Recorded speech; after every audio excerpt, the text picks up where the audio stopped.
بسم اللہ الرحمن الرحیم۔ السلام علیکم۔ متحدہ عرب امارات سے ایک جماعت 40 دن کے لیے روس میں تبلیغ کی غرض سے گئی تو جس مسجد میں ان کی تشکیل ہوئی بدقسمتی سے اس کا قفل بھی زنگ آلود ہو چکا تھا۔ جماعت کے ساتھیوں نے مسجد کھولی تو ساری مسجد مٹی کا ڈھیر بنی ہوئی تھی، پوری مسجد میں گرد جمع تھی۔ انہوں نے پوری مسجد کی صفائی کی۔ نماز کا وقت ہوا، اذان کی آواز سن کر ایک بڑھیا تیز قدموں سے چلتی ہوئی مسجد کے دہلیز پر آ کھڑی ہوئی اور حیرت سے جماعت کے ساتھیوں کو تکنے لگی۔ غور سے ارد گرد کا معائنہ کرتی رہی۔ ساتھیوں کے دریافت کرنے پر کہا کہ میں یہیں پڑوس میں رہتی ہوں، 70 سال ہو گئے ہیں، میں نے کبھی اس مسجد میں کسی کو آتے نہیں دیکھا جیسا آپ کو کرتے دیکھا۔ یہ سب میرے باپ دادا کرتے تھے، لیکن ان کے بعد جو وقت گزرتا گیا سب بدلتا گیا۔ جب تبلیغیوں نے یہ دل سوز باتیں سنی تو رونے لگ گئے کہ ہم نے آنے میں بہت دیر کر دی۔ اگلے دن یہ لوگ محلے میں گھر گھر دکان دکان پر جا کر لوگوں کو جو ناسمجھی کی وجہ سے مرتد ہو چکے تھے ان کو اسلام کی دعوت دی، پھر سے مسلمان کیا اور مسجد میں لائے۔ چند ہی ہفتوں میں پورے محلے میں دین کی لہر آ گئی، جیسا کہ اسلام ان کے لیے ایک نیا مذہب ہو۔ کچھ دنوں بعد محلے والوں نے 500 گز کی قالین پر تمام لوگوں کو جمع کیا اور جماعت والوں سے دین کے معاملات سیکھے اور مزید محنت کے لیے لوگوں کو تاکید کی۔ پر جب ان کے 40 دن پورے ہو گئے تو ان کی رخصتی کے دن اس محلے میں گھمسان کا عالم تھا، جیسے کہ ان کا کوئی خاص عزیز فوت ہو گیا۔ یا آپ کہاں جا رہے ہیں؟ کیا آپ لوگوں کو دکانیں چاہیے؟ کیا آپ لوگوں کو مکان چاہیے یا عورتیں؟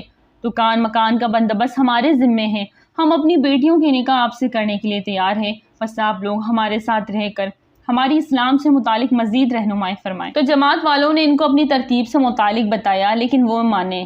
وہ لوگ بزد تھے کہ آپ لوگ واپس نہ جائیں، کہیں پھر سے ہماری نسل تباہ نہ ہو جائے۔ تبلیغیوں نے اپنی مجبوریاں اور تقاضے بتائے تو بالآخر اس بات پر وہ آمادہ ہو گئے کہ ہم لوگ جاتے ہی ایک دوسری جماعت بھیجنے کے لیے اپنی مرکز پہ درخواست کریں گے۔ اس طرح سے یہ جماعت اللہ کی راہ سے واپس اپنے گھروں کو لوٹ آئی۔ امریکہ میں تقریباً 52 صوبے، وہاں کے لوگ جب رائیونڈ میں اجتماع پر آئے تو درخواست کی کہ ہمیں ہر صوبے کے لیے الگ سے ایک جماعت چاہیے جو در پہنچ کر اسلام کی حقانیت سے لوگوں کو مستفید کرے۔ امریکہ میں ایک جماعت گئی۔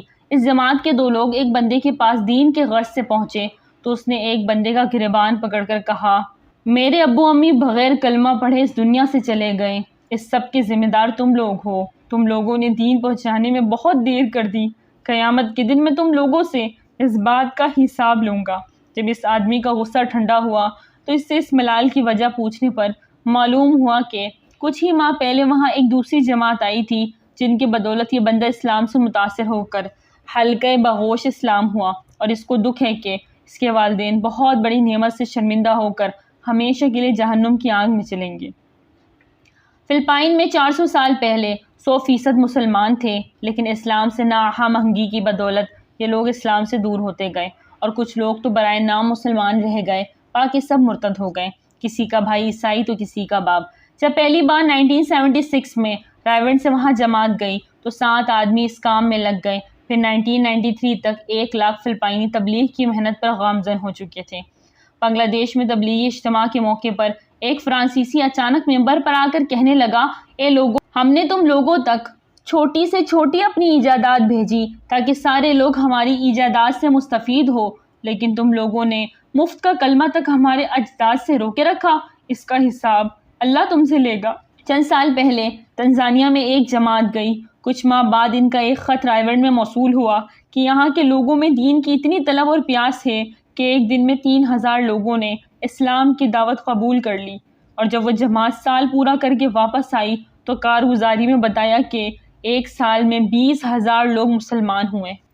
انگلینڈ میں 1952 میں جب پہلی جماعت گئی تو وہاں صرف 2 مسجدیں تھیں، اور اب تبلیغ کی محنت اور اللہ کے کرم سے 1500 مساجد ہیں، جن میں سے 100 سابقہ گرجا گھر ہے۔ انگلینڈ والوں کا کہنا ہے کہ وہاں اب گرجا گھر بہت کم رہ گئے ہیں۔ جب بھی کوئی گرجا گھر فروخت ہونے لگتا تو مسلمان خریداری میں پہل کرتے۔ ایک گرجا گھر کی خریداری پر ایک ہندو نے مندر بنانے کے لیے قیمت میں چڑھائی کر دی تو مسلمانوں کی عورتوں نے اپنے زیور بیچ کر اس کی رقم ادا کی اور گرجا گھر کی جگہ مسجد تعمیر کروائی۔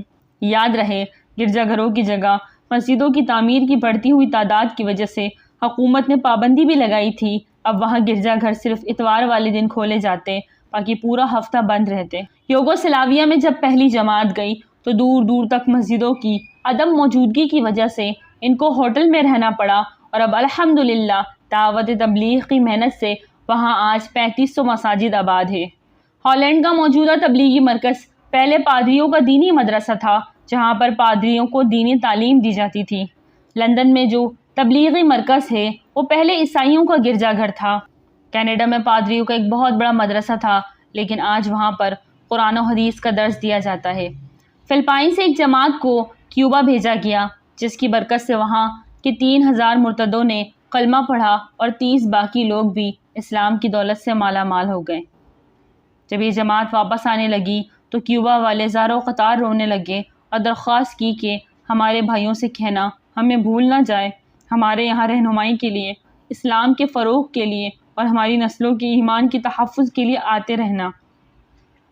فلپائن میں عورتوں کی ایک جماعت گئی تو ان کا بیان سن کر 60 فلپائنی عورتوں نے وہیں بیٹھ کر اپنے لیے برقعے منگوائے اور واپسی پر برقعوں میں ملبوس ہو کر واپس گھر ہوئیں۔